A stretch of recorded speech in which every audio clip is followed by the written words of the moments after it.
Hello everyone.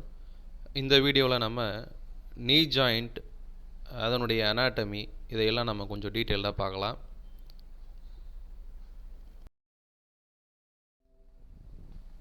So knee is made up of 3 bones, femur, tibia and patella. இந்த 3 bones ஒன்றா சேர்ந்து நமக்கு knee அப்படிங்கிற ஒரு காம்ப்ளெக்ஸை உருவாக்குது. So it is one of the most strongest, most stable and most weight bearing joints in the human body. So human body la it is one of the strongest joint, one of the most stable joint and of the most weight bearing joint in the human body. So சில புக்ஸில் வந்து பார்த்தீங்கன்னா ஃபிபுலாவையும் சேர்த்து உங்களுக்கு நீ காம்ப்ளெக்ஸ்குள்ளே கொண்டு வந்திருப்பாங்க. எதுக்காக அதை அப்படி செஞ்சுருக்கிறாங்க அப்படின்னா, சில ligaments it goes attached with the fibula, நம்ம லிகமெண்ட்ஸோடைய செக்ஷனில் பார்க்கும்போது பார்க்கலாம். ஸோ அதனால் ஃபிபுலாவையும் சில புக்ஸில் வந்து நீ காம்ப்ளெக்ஸோட ஒன்றா சேர்த்து இருப்பாங்க. ரைட்டா? Next one. ஸோ ஜாயின்ட்ஸ் இந்த நீ காம்ப்ளெக்ஸு இதில் 2 ஜாயின்ட்ஸ் இருக்குது. ஒன்று டிபியோஃபெமோரல் ஜாயிண்ட், இன்னொன்று பெட்டலோஃபெமோரல் ஜாயிண்ட். இந்த 2 ஜாயிண்ட்டு ஒன்றா சேர்ந்து தான் நமக்கு நீ ஜாயிண்ட் அப்படிங்கிற இந்த நீ காம்ப்ளெக்ஸை உருவாக்குது. So tibiofemoral joint is a joint between femur and tibia. Patellofemoral joint, it is a joint between patella and femur. So நீ எப்படி ஆர்டிகுலேட் ஆகுது, என்னென்ன சர்ஃபேசஸ்லாம் இந்த நீல இருக்குது அப்படின்னா, so coming to the articular surface. So இது ஃபீமர்னுடைய ஆர்டிகுலர் சர்ஃபேஸ், ரைட் சைடு இருக்கிறது டிபியாவினுடைய ஆர்டிகுலர் சர்ஃபேஸ். இந்த க்ரீன் கலர் மார்க்கிங்ஸ் எல்லாமே உங்களுக்கு டிபியோஃபெமோரல் சர்ஃபேஸஸை வந்து குறிக்குது. ரெட் கலரில் இருக்கக்கூடிய இது வந்து பார்த்திங்கன்னா இட் இஸ் பெட்டலோஃபெமோரல் சர்ஃபேஸ், பெட்டலா வந்து ஃபீமர் மேலே அட்டாச் ஆகக்கூடிய அந்த சர்ஃபேஸ். ஸோ இந்த டிபியோஃபெமோரல் சர்ஃபேஸஸில் ஃபீமரில் என்னென்ன பார்ட்ஸ்லாம் இருக்குது அப்படின்னா, லேட்ரல் ஃபெமோரல் காண்டைல் இருக்கும், மீடியல் ஃபெமோரல் காண்டைல் இருக்கும். அது எல்லாமே இதுக்கு நடுவில் இருக்கக்கூடிய அந்த பார்ட் வந்து பார்த்திங்கன்னா இன்டர்காண்டைலார் நாச். இந்த இன்டர்காண்டைலார் நாச் தான் வந்து பார்த்திங்கன்னா it made a room for இன்டர்காண்டைலார் tubercle. இன்டர்காண்டைலார் tubercle வந்து உட்காரக்கூடிய இடம் இந்த இன்டர்காண்டைலார் நாச். அதே போல் டிபியாவில் வந்து பார்த்திங்கன்னா medial tibial condyle or medial tibial plateau இருக்கும். லேட்ரலாக lateral tibial condyle or lateral tibial plateau இருக்கும். ஸோ அதே போல் பெட்டலோஃபெமோரல் சர்ஃபேஸ், இங்கே இருக்கக்கூடிய இந்த ரெட் கலரில் இருக்கக்கூடிய சர்ஃபேஸ் தான் it is patellar surface of femur. இதுக்கு இன்னொரு பேர் இருக்குது, பெட்டலார் குரூவ் அப்படின்னு சொல்லுவாங்க, ஃபெமோரல் சல்கஸ் அப்படின்னு சொல்லுவாங்க. ரைட், நெக்ஸ்ட் போகலாம். ஸோ டிபியோஃபெமோரல் ஜாயிண்ட், இன்னொன்று பெட்டலோஃபெமோரல் joint. The tibiofemoral joint is a synovial joint. The patellofemoral joint is also a synovial joint. ரெண்டு ஜாயிண்ட்டுமே synovial joint. இதில் வந்து synovial fluid வந்து இதில் சுரக்கக்கூடியதாக இருக்கும். இதனுடைய வெரைட்டி என்ன? tibiofemoral jointல it is a modified hinge variety.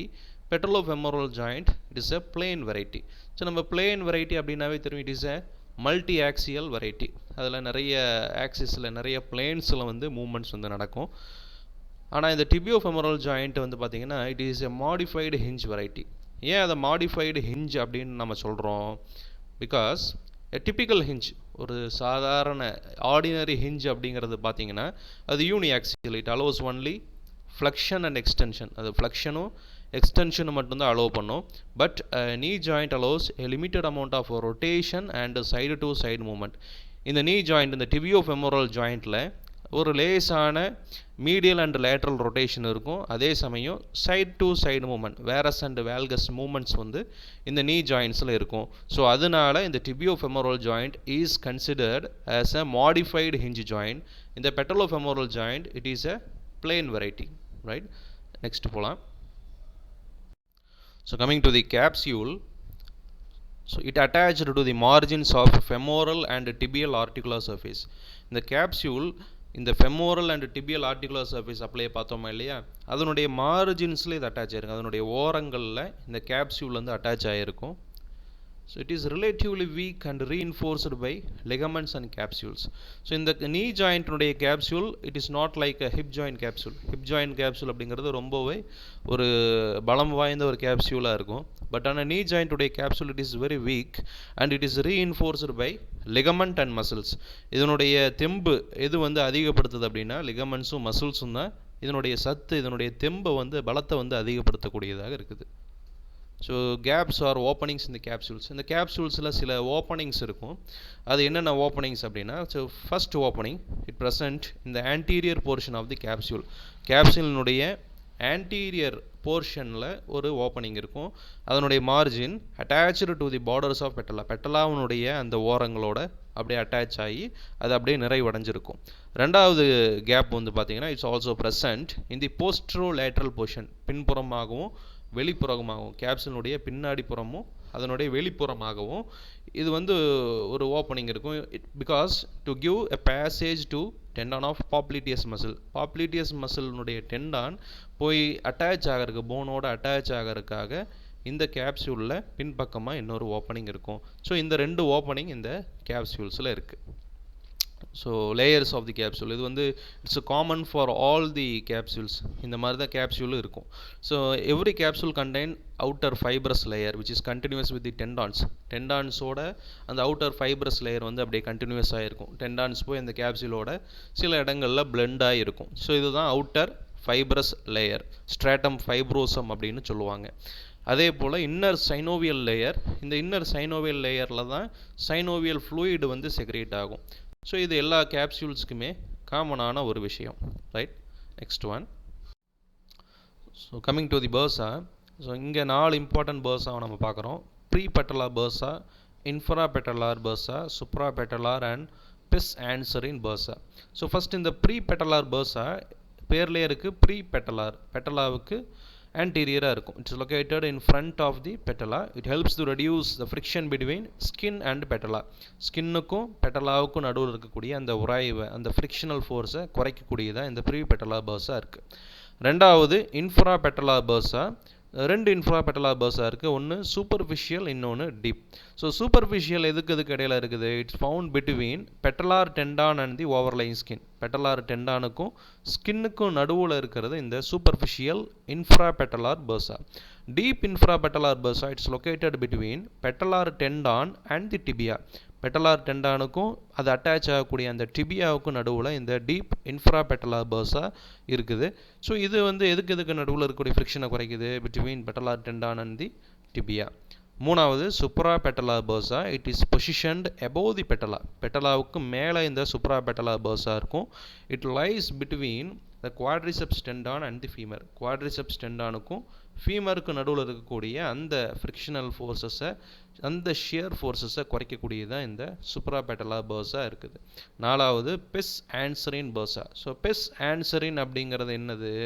So it is the insertion of sartorius, gracilis and semi tendinosus muscle. இந்த 3 மசிலும் ஒரே டெண்டானா, கன்ஜாயிண்ட் டெண்டானா மீடியல் டிபியாவில் போய் அட்டாச் ஆகும். ஸோ இந்த டெண்டானுக்கு பேர் தான் பெஸ் ஆன்சரின் அப்படிம்பாங்க. ஸோ இதில் ஒரு பர்சா இருக்குது. இந்த is bursa located on the medial side of the knee. It sits between the pes anserine tendon and the tibia. So டிபியாவுக்கும் பெஸ் ஆன்சரின் டெண்டானுக்கும் நடுவில் இருக்கக்கூடியது இந்த bursa, right? Next. So coming to the most important subject. இந்த knee ஜாயிண்ட்டை பொறுத்தளவு இந்த ligaments தான் ரொம்ப ரொம்ப important. Because during any sports, என்ன ஸ்போர்ட்ஸ் ஆக்டிவிட்டீஸ் நடந்தாலும் நம்ம அதிகமாக கேள்விப்பட்டிருப்போம். இந்த நீ ஜாயிண்ட்டினுடைய லிகமெண்ட்ஸ், இந்த ஏசிஎல், இந்த பிசிஎல்லாம் அதிகமாக டேர் ஆயிடுச்சு அப்படிங்கிறத சொல்கிறத நம்ம கேள்விப்பட்டிருப்போம். ஸோ இந்த intra capsular and extra capsular ligament of the knee joint, it is a very very important structures for the stability of the நீ ஜாயிண்ட். ஸோ நீ ஜாயிண்ட்டுடைய அந்த ஸ்திரத்தன்மைக்கு, அந்த ஸ்டெபிலிட்டிக்கு இந்த லிகமெண்ட்ஸ் வந்து ரொம்ப முக்கியமாக இருக்குது. ஸோ ஒன்று anterior cruciate ligament, posterior cruciate ligament. It comes under the intracapsular ligament. கேப்சூல்ஸுக்கு உள்ளே இருக்கக்கூடிய இந்த லிகமெண்ட்ஸ். எக்ஸ்ட்ரா கேப்சுலர் லிகமெண்ட், இந்த 7 லிகமெண்ட்ஸ் இருக்குது. ஒன்று பெட்டலார் லிகமெண்ட், ரெண்டாவது medial and lateral patellar retinacula, மூணாவது டிபியல் கொல்லேட்ரல் லிகமெண்ட், நாலாவது ஃபிபுலார் கொல்லேட்ரல் லிகமெண்ட், அஞ்சாவது ஆப்ளிக் பாப்ளிட்டியல் லிகமெண்ட், ஆறாவது ஆர்க்குவேட் பாப்ளிட்டியல் லிகமெண்ட், ஏழாவது antero lateral ligament. So coming to the intracapsular ligament. So anterior cruciate ligament, இதனுடைய start and end point எங்கன்னு பார்த்தீங்கன்னா, இது எங்கே ஸ்டார்ட் ஆகுது? Medial intercondylar tibial spine. கீழே டிஸ்டலாக இருக்கக்கூடிய டிபியாவில் மீடியல் இன்டர்காண்டைலார் டிபியல் ஸ்பைனில் வந்து ஆரிஜினேட் ஆகுது, ஸ்டார்ட் ஆகுது. It inserted into postero medial aspect of lateral femoral condyle. So டிஸ்டலாக ஸ்டார்ட் ஆகுது, ப்ராக்சிமலாக ஃபீமரில் வந்து அட்டாச் ஆகுது. இது இன்சர்ஷன், ஆரிஜின் அண்ட் இன்சர்ஷன். ரெண்டாவது, இந்த ACL twist medially as it travels proximally. So கீழே டிஸ்டல் இருந்து மேலே ப்ராக்சிமல் ஃபீமருக்கு வரும்போது இது ஒரு ட்விஸ்ட் ஆகி ஒரு சுற்றிக்கிட்டு தான் என்ன வருது, மேலே வந்து அட்டாச் ஆகிறத நம்ம பார்க்குறோம். மூணாவது, it resist anterior shearing forces on the knee. So டிபியாவினுடைய anterior translation, டிபியா femur மேலே ஆன்டீரியராக மூவ் ஆகிறத இது தடுக்கக்கூடியதாக இருக்குது. So either if ACL becomes injured, ACL injury ஆயிடுச்சு அப்படின்னா நம்மளுடைய டெஸ்ட்டு என்னது தான், டிபியாவை ஃபீமர் மேலே ஆன்டீரியராக டிரான்ஸ்லேட் பண்ண முடிஞ்சுது அப்படின்னா we can confirm it is an ACL tear. இது வந்து இந்த டெஸ்ட்டுக்கு பேர் ஆன்டீரியர் ட்ராயர் டெஸ்ட் அப்படின்னு சொல்லுவாங்க. ஸோ ஜஸ்ட் அதனுடைய ஆக்ஷனை நம்ம ரெப்ளிகேட் பண்ணி பார்க்குறோம், that's all. So and also it acts as an accessory structure in resisting rotatory forces medially and laterally as well as valgus and varus force. So it act as an accessory structure. இது வந்து ஒரு supplementary இதனுடைய action என்னன்னு கேட்டிங்கன்னா, it resist rotatory forces medially and laterally. So மீடியலாகவும் லேட்ரலாகவும் இந்த tibia வந்து ரொட்டேட் ஆகிறத தடுக்கக்கூடியதாக இருக்குது, as well as valgus and varus forces on the knee joint. So இது ரொம்ப குரூஷியலான ஒரு ligament. So it is called as anterior cruciate ligament. இது எக்ஸ் மாதிரி ரெண்டு லிகமெண்ட்ஸு கிராஸ் ஆகும். anterior cruciate ligament and posterior cruciate ligament will crisscross. அது X மாதிரி இருக்கும். ஸோ அதனால இதை anterior cruciate ligament அப்படின்னு சொல்கிறோம். ஸோ ரெண்டாவது, posterior cruciate ligament. It runs from the posterior surface of the tibia between the two posterior horns of the menisci. It then runs superiorly and anteriorly and attaches to the lateral aspect of medial femoral condyle. So எங்கிருந்து originate ஆகுது, posterior surface of the tibia, டிபியாவினுடைய பின்புறமாக அதனுடைய posterior சர்ஃபேஸஸ்லேருந்து originate ஆகி எங்கே முடியுது, கொஞ்சம் ஆன்டீரியராக medial femoral காண்டைலில் போய் insert ஆகிறத நம்ம பார்க்குறோம். ஸோ இது பின்னாடி இருந்து ஆரம்பித்து முன்னாடி முடியுது. anterior cruciate ligament முன்னாடி இருந்து ஆரம்பித்து பின்னாடி முடியுது. So it will form a structure X மாதிரியான ஒரு வடிவத்தை இது கொண்டு வரும். ஸோ அதனால தான் இந்த ரெண்டு லிகமெண்ட்ஸுக்கு பேர் க்ரூஷியேட் லிகமெண்ட், கிறிஸ் பண்ணுது அப்படின்ட்டு நம்ம சொல்கிறோம். ரெண்டாவது, it resist posterior translation or shearing forces in the knee. So இந்த லிகமெண்ட்டுடைய இம்பார்ட்டண்ட் ஒர்க் என்ன, டிபியா வந்து ஃபீமர் மேலே பின்னாடி மூவ் ஆகாமல் போஸ்டீரியராக டிரான்ஸ்லேட் ஆகாமல் பார்த்துக்கக்கூடியது இந்த லிகமெண்ட். ஸோ இந்த லிகமெண்ட்டுடைய ஸ்பெஷல் டெஸ்ட் என்ன, போஸ்டீரியர் ட்ராயர் டெஸ்ட். நம்ம ஃபீமரை ஃபிக்ஸ் பண்ணிவிட்டு டிபியாவை போஸ்டீரியராக மூவ் பண்ணுறோம், டிரான்ஸ்லேட் பண்ணுறோம் அப்படின்னா பிசிஎல் லிகமெண்ட் வந்து அதை தடுத்து நிறுத்தும். If PCL get injured, PCL injury ஆயிருக்கு அப்படின்னா tibia can be easily translated on the femur மேலே ஈஸியாக நம்மளால் நகர்த்த முடிஞ்சுது அப்படின்னா we can confirm the PCL get injured அப்படின்னு நம்மளால் சொல்ல முடியும். And also it resist rotation and valgus varus forces on the knee. So similar to anterior cruciate ligament, இது ரொட்டேஷனையும் வேல்கஸ் வேரஸ் ஃபோர்ஸஸையும் ரெடியூஸ் பண்ணக்கூடியதாக இருக்குது. ஸோ இது வந்து ஆன்டீரியர் அண்ட் போஸ்டீரியர் க்ரூஷியேட் லிகமெண்ட்ஸுடைய origin, insertion and function.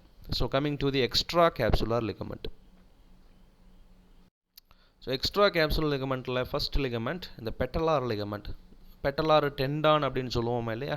So அதுக்கு இன்னொரு நேம் தான் இந்த பெட்டலார் லிகமெண்ட் அப்படின்னு சொல்லுவோம். So it is a distal continuation of quadriceps femoris டெண்டான்.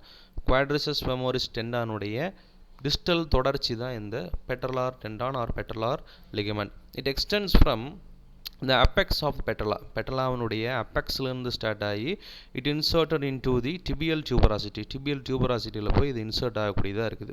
So along its outer margin, அதனுடைய வெளிப்பக்கங்களில், அதனுடைய ரைட் சைடு லெஃப்ட் சைடு இருக்குமா இல்லையா, அதனுடைய ரைட் சைடு அண்ட் லெஃப்ட் சைடில் the patellar ligament blends with medial and lateral patellar retinaculum. So medial and lateral patellar retinaculum நம்ம already பார்த்தோம், இது ஒரு லிகமெண்ட்டாக பார்த்தோம். ஸோ இந்த ஓரங்களில் இந்த medial and lateral patellar retinaculum வந்து இதனுடைய எக்ஸ்டென்ஷன்ஸாக இருக்கும். எதனுடைய எக்ஸ்டென்ஷன்ஸாக இருக்கும்? Vastus medialis and lateralis muscle. So vastus மீடியாலிஸ்லேருந்து வரக்கூடிய extension medial patellar retinaculum, vastus லேட்ராலிஸ்லேருந்து வரக்கூடிய அந்த extension lateral patellar retinaculum. So இது ரெண்டும் பெட்டலா லிகமெண்ட்டுடைய மீடியல் சைடும் லேட்ரல் சைடும் அப்படியே பிளெண்ட் ஆகி வர்றதை நம்ம பார்க்குறோம். ரைட்டா? The patellar ligament plays a major role in stabilizing the patella and preventing its displacement. So patella லிகமெண்ட்டுடைய முக்கியமான வேலை, இட் ஸ்டெபிளைசஸ் தி பெட்டலா, பெட்டலாவை நிலைநிறுத்துவது இதனுடைய வேலை. And it prevents the displacement of patella, patella அடிக்கடி நகர்ந்து போகிறத இது தடுக்கக்கூடியதாக இருக்குது. ஸோ பெட்டலா லிகமெண்ட் இன்ஜூரியாக இருந்துச்சு அப்படின்னா பெட்டலா கேன் ஈஸிலி டிஸ்லோகேட்டட்.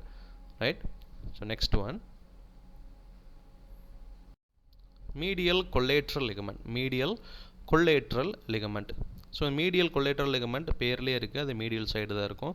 எங்கேருந்து எங்கே ரன் ஆகுது? It runs from medial epicondyle of the femur to the medial condyle and superior part of the medial surface of tibia. So ஃபீமருடைய மீடியல் எபிகாண்டைல் இருந்து டிபியாவினுடைய மீடியல் காண்டைல் வரைக்கும் இந்த லிகமெண்ட் இருக்கும். It resist valgus forces and the lateral rotation of the tibia on femur. So it resist valgus forces, just அப்படியே opposite. அந்த ligament valgus ஃபோர்ஸஸை தடுத்து நிறுத்தக்கூடியதாக இருக்குது, அது மீடியல் சைடு இருக்குது. ஸோ டிபியா லேட்ரலாக வளைஞ்சு கொடுக்காமல் பார்த்துக்கிறது தான் இதனுடைய வேலையாக இருக்குது. ரைட்டா? So next one, lateral collateral ligament or fibular collateral ligament. So it is a strong ligament that originates from lateral epicondyle of the femur. So medial collateral வந்து எங்க இருந்து originate ஆச்சு? medial epicondyle of the femur ல இருந்து originate ஆச்சு. இது எங்க originate ஆகுது அப்படின்னா lateral epicondyle of the femur, just posterior to the proximal attachment of popliteus. So popliteus னுடைய proximal attachmentக்கு பின்புறமாக இருந்து இது originate ஆகுது and extends distally to attach on the lateral surface of fibular head. So fibular head னுடைய வெளிப்புற பகுதியில் lateral surfaceல இது வந்து attach ஆகுது. it resist varus forces on the knee. So medial collateral ligament resist valgus force, fibular collateral ligament resist varus forces on the knee. It resists lateral rotation of the tibia on femur. So ரெண்டாவது it resists the lateral rotation of the tibia on femur. So ரெண்டு collateral ligamentஸுமே lateral rotation தடுக்கக்கூடியதாக இருக்குது. Next one, so coming to oblique popliteal ligament or Borgel ligament, it is an expansion of the semimembranosus tendon. semimembranosus tendon உடைய ஒரு தொடர்ச்சியாக அது வந்து இருக்குது. It originates posterior to the medial tibial condyle. Medial tibial காண்டைலினுடைய பின்பக்கமாக போஸ்டீரியராக அது ஸ்டார்ட் ஆகி and reflects superiorly and laterally to attaches to the lateral condyle of femur. So மேலே போய் லேட்ரலாக எங்கே அட்டாச் ஆகுது அப்படின்னா லேட்ரல் காண்டைல் ஆஃப் த ஃபீமரில் அட்டாச் ஆகுது. It reinforces the posterior part of the capsule. So because இது வந்து ஒரு எக்ஸ்ட்ரா கேப்சூலார் லிகமெண்ட்டாக இருக்கிறதுனால கேப்சியூலுக்கு ஒரு சப்போர்ட்டாக இருக்குது. எந்த பகுதியில் அப்படின்னா போஸ்டீரியர் பார்ட்டில் இது ஒரு சப்போர்ட்டாக இருக்கிறத நம்ம பார்க்குறோம். Next one, arcuate popliteal ligament. It is a thick fibrous band. It arises on the posterior aspect of the fibular head. fibular head உடைய posterior aspectல arises ஆகுது and arches superiorly and medially to attach on the posterior side of the joint capsule of the knee. So fibulaல இருந்து originate ஆகி knee joint உடைய கேப்சூலினுடைய பின்பக்கமாக இது போய் முடியுது. It reinforces the posterolateral part of the joint capsule. அதே போல் இதுவும் ஒரு எக்ஸ்ட்ரா கேப்சூலர் லிகமெண்ட் தான், அதனால் இது ஜாயிண்ட் கேப்சூலினுடைய வலுவை அதிகப்படுத்தக்கூடியதாக இருக்குது. So together with oblique popliteal ligament it prevents over extension of the knee joint. Oblique பாப்ளிட்டியல் லிகமெண்ட்டோட சேர்ந்து இது வந்து நீ ஜாயிண்ட்னுடைய ஹைப்பர் எக்ஸ்டென்ஷனை வந்து குறைக்கக்கூடியதாக இருக்குது. அதனுடைய மெடிக்கல் டேர்ம் ஜெனு ரெக்கர்வேட்டம். ஸோ ஜெனு ரெக்கர்வேட்டமை குறைக்கக்கூடியதாக இந்த ஆப்ளிக் அண்ட் ஆர்குவேட் பாப்ளிட்டியல் லிகமெண்ட் செயல்படுது. அடுத்தது, so anterolateral ligament. So it is described as a distinct ligamentous structure at the anterolateral aspect of the knee in 2013. So 2013ல தான் இதை வந்து ஒரு தனித்துவம் வாய்ந்த ஒரு லிகமெண்ட் அப்படிங்கிறத டிஸ்கிரைப் பண்ணுறாங்க. It arises on the lateral femoral condyle. lateral femoral condyle originate ஆகுது. it insert into the proximal tibia at anterolateral aspect. டிபியானுடைய ப்ராக்சிமல் சைடில் ஆன்டிரோ லேட்ரல் ஆஸ்பெக்டில் இது போய் அட்டாச் ஆகிறத நம்ம பார்க்குறோம். ஸோ இந்த லிகமெண்ட் தான், இந்த ligament is the anterolateral ligament. The anterolateral ligament is hypothesized to control internal tibial rotation. So இந்த anterior long anterolateral ligament தான் medial rotation of the tibiaவை தடுக்கக்கூடியதாக இருக்குது. இதுவரையும் நம்ம பார்த்த லிகமெண்ட் எல்லாம் lateral rotation தடுக்கக்கூடியதாக இருந்துச்சு. ஸோ இந்த ALL வந்து medial rotation தடுக்கக்கூடியதாக இருக்குது. Next one, so coming to menisci. So meniscus is a very important structure in the knee joint. It bears a lot of weight over the knee joint. knee jointல உள்ளக்கூடிய அதிகப்படியான வெயிட்டை இது distribute பண்ணக்கூடியதாக இருக்குது. So it is located between tibia and femur. So ரெண்டு menisci இருக்குது, medial and lateral menisci ரெண்டு இருக்குது. So medial menisci is C-shaped while the lateral meniscus is O-shaped. இது O வடிவத்தில் இருக்கும். medial meniscus larger-ஆக இருக்கும் comparing with lateral meniscus. medial meniscus is less mobile. அதிகமாக அதை நகர்த்த முடியாது. lateral meniscus கொஞ்சம் ஈஸியாக நகர்த்துற மாதிரி இருக்கும்.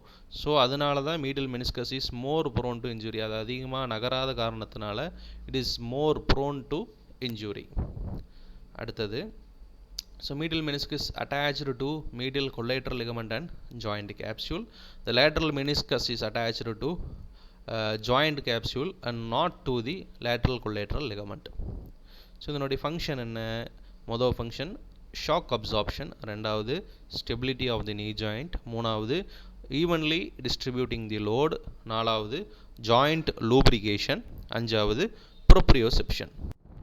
So blood supply of the knee joint. So these are the arteries which supply the blood to the knee joint.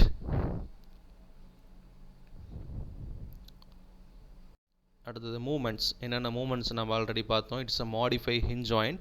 So இதில் flexion, extension, சின்ன amount of medial and lateral rotation இருக்கும். So அதனுடைய மசில்ஸும் நம்ம சைட்லேயே கொடுத்துருக்குறோம். ஜஸ்ட் இதை pass பண்ணிவிட்டு இதை எழுதிக்கிறேன்னா எழுதிக்கலாம். Okay, right. Hope you understand this video. So இந்த வீடியோ உங்களுக்கு பிடிச்சிருந்து அப்படின்னா லைக் பண்ணுங்கள், ஷேர் பண்ணுங்கள், சப்ஸ்கிரைப் பண்ணுங்கள். தேங்க்யூ.